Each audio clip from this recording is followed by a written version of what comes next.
Do you think Olympic lifting is easy enough to teach properly for the average person to be doing it? Yes. Do you realise this is where I disagree? I honestly disagree. Maybe you were not taught properly. I think it's gymnastics with a barbell. That's what I think Olympic lifting is. I think it's a skill. It's a skill, correct? That requires great motor mechanics, good coordination, mobility, strength in end ranges. Right? I deal with general population. We do a lot of sessions. Getting a client to the stage where they can Olympic lift properly and safely. Yes, I could say the average person it could be done, but the length of time it takes, this is just my opinion, the length of time it takes to get the average person to that level, they've most likely got bored to death with training because they're not going to have the patience, because they need to see results. And then also, if they're into it, they want to go hard, and it's not about going hard, is it? No. You see the point I'm making? Yes, but I disagree. The reason is that, for So example, should we have it in fight now? Because disagreeing, Yeah. disagree, yeah. But the last week here in Marbella, I gave a seminar to personal trainers who had no clue how to Olympic lift, and I said, "How long does it take?" They all said 2 weeks. So what would your reaction be if it was 20 minutes? They laughed, and 20 minutes later, they were snatching. Yes, but here is perhaps where you do not have enough experience of Mrs. Jones. Let's make it harder. 40-year-old Mrs. Jones.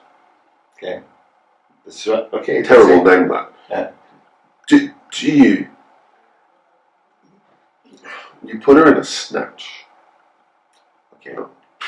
What I would do, you'll have 20 minutes for technical training for 2 weeks. After 2 weeks, for sure, she knows how to snatch. That would be my worst case scenario. I don't think trainers are good enough for teaching it. I think it takes. That's a problem. I think it takes too long for them to really get it. I've seen so many. Too hard. So many cleans that are reverse curls with lower backswing, right? True. I think it's hard enough for a decent trainer to have an ordinary client maintain good form in a back barbell squat. That's true. I think that requires, once you start to load it up, constant coaching. And I often think a back barbell squat is not worth the risk. And my attitude is, get the client to the stage where they can back barbell squat, but don't back barbell squat them. Do variations. Yeah, obviously do other things. Do other things, because you only have them for, ideally you have them for 3 hours a week. Yeah. But you don't even have them for 3, because you also think, don't you? You've often said 4 hours a week or not at all. Correct. Now you realise that's not possible within the world of personal training. It depends how you sell it. There you go. But we're not going to have a fight. No, we're not going to have a fight, but we can disagree and be friends. Yeah. This is. People think you can't. People think it's impossible to disagree with you. Okay, let's move on. If you had the Michael J. Fox DeLorean car and you could go back 25 years, what was the biggest mistake?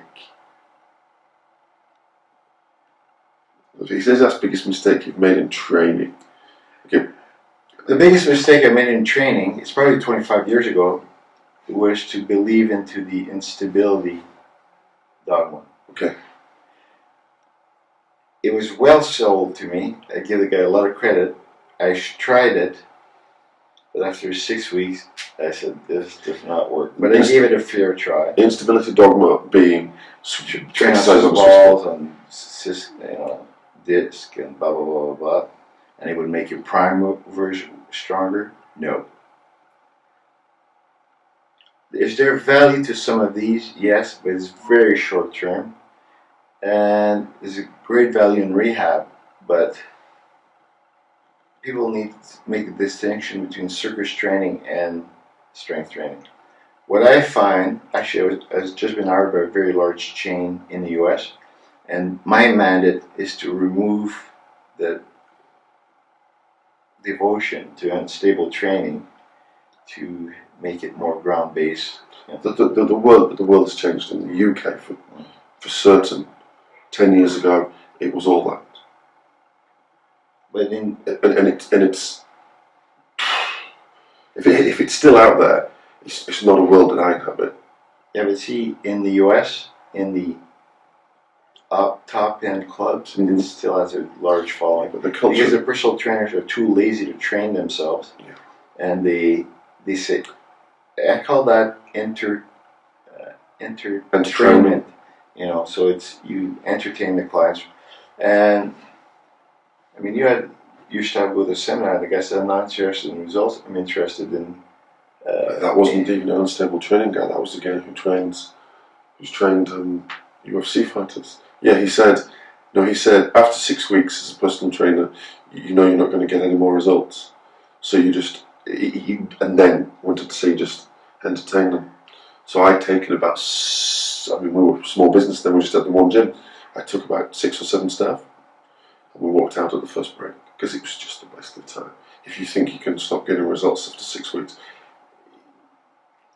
I have no words for that. Yeah. To be honest with you. Right, next question. Okay, if you could turn the clock back 25 years, what's the biggest mistake you've made in your life?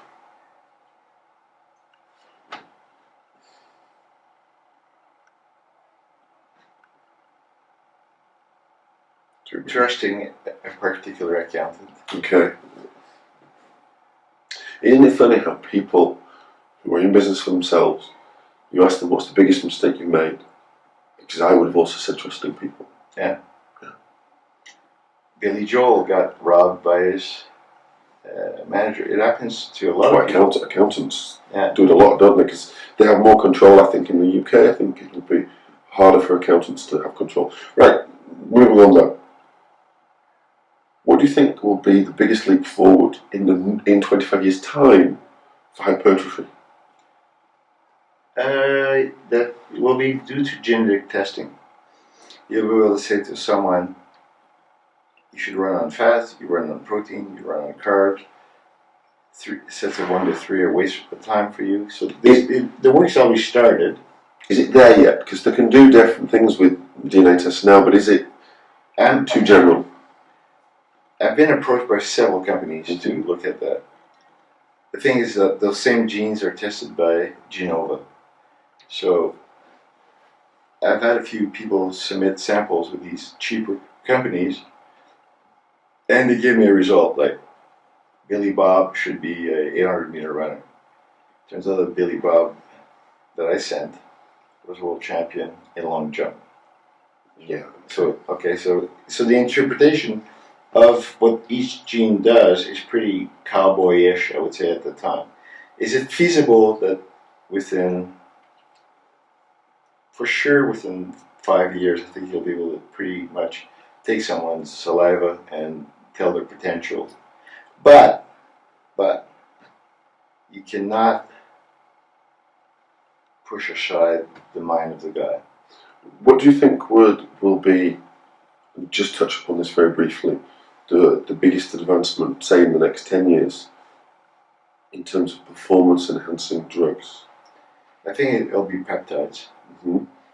That will do what? Is it peptides that can even change the DNA? Do you think ultimately Peptides that's that going to will come? change the expression of your Mm-hmm. DNA. Mm-hmm. Yes, for sure. It could block a gene or facilitate a gene, sure.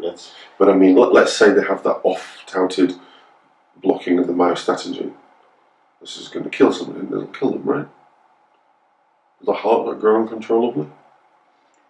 I can't. I'm not qualified to answer this question, but I would say, like anything else, people will abuse something good. But I think peptide, like for regeneration of cartilage and tendons and whatever, for example, would extend an athlete's life. So you just said, going off something that you said, like anything in life, people will abuse something that's good. If 3 sets are good, 6 sets are better. You know where I'm going with this. Do you have, we are in an industry, personal training, I mean, I for the benefit of the viewer, I grew up in bodybuilding gyms from the age of 14, competed as a bodybuilder, 20 years ago now, wanted to be a bodybuilder, was around bodybuilding for a long, long time. So I'm very used to seeing anabolic steroids. I've seen it go from being and you've seen it go from being backroom bodybuilding type gym to mainstream. You will no doubt have encountered it in certain ways in the athletic world, dealing with certain doctors, but I could not ask you to comment on that one way or the other. That would be completely wrong. Do you have an opinion on anabolic steroids that you'd be prepared to share? Yes, they do work. That's why they ban them. Okay. Are they morally evil? No. But the thing is that there's a set of rules. You got to follow the rules. Yeah. So, okay, but we're not talking about for athletes. If 9 guys are clean and 1 guy is dirty, I think he's cheating. Yeah. If 10 guys are dirty and no guys are clean, I don't think anybody's cheating, really. They're bending the rules. A lot of people will disagree with me, but if they're all on, they're all on. These days, your understanding is they're not all on, and a lot of the guys from a lot of the big countries, they're not on, correct? Correct. The countries that have very extensive doping control, like Canada, Sweden, Brits. The Brits now as well, right? The Brits as well. It's impossible to cheat. Unless you have something that's done on the list, which costs a lot of money. But in those you would see something like in tennis or cycling where the money is worth it, right? Where you can hire your own chemist to make your steroid that's not on the list. But I would say in the world of athletics, it has decreased dramatically. Like probably the cleanest sport now is weightlifting, because if you get caught as an individual, your country gets suspended. So there's no support at all from anybody. There's some countries that turn a blind eye, I would say, and everybody in the industry knows they are. But it's not what it used to be, let's say in the early 80s. But Joe Public is using more now than the... So what's your opinion on that? If you're going to use it, be smart enough to get the advice of a doctor. You may not get it from your doctor. Most countries will not prescribe anabolics. But in the US, if you're above the age of 31 and you're not competing in sport, you can get testosterone or certain steroids. I don't think there's anything wrong with that. But as long as you don't compete. Yeah, I think I would wholeheartedly agree with that. Right. More questions. We'll whip through this. Just 66 questions. Who's given you the most knowledge bombs in your career? So basically, who's given you the most information that you've later gone on to actually use? 80% of what I know that I use in strength training was taught to me by Pierre Roy, who used to be the national coach in weightlifting in Canada. Okay. Who has or does inspire you to be so successful? To be fair, as a kid, I was a great fan of Schwarzenegger. Schwarzenegger is human. He's done some things that some people don't approve. But I think that as far as being a driven man that has multiple careers, I think that's very inspiring. Mm-hmm. I liked him. But you can find inspiration anywhere, really. For example, Alan McGuinness is a very great hockey player. In Europe, no one knows who he is, except if you live in Sweden. But as a human character, I've learned a lot from him. But I think you can learn every day from somebody. But I was never someone that said, would I put a poster of Arnold Schwarzenegger as a motivation thing. I did. Okay, but the thing is that I basically seek inspiration every day, and I get it. I mean, for example, one of the athletes I coach had a form of cancer. She beat it. She competed. She qualified for the world's biggest throw a year later, and I find that's inspiring because she didn't make excuses. Yeah,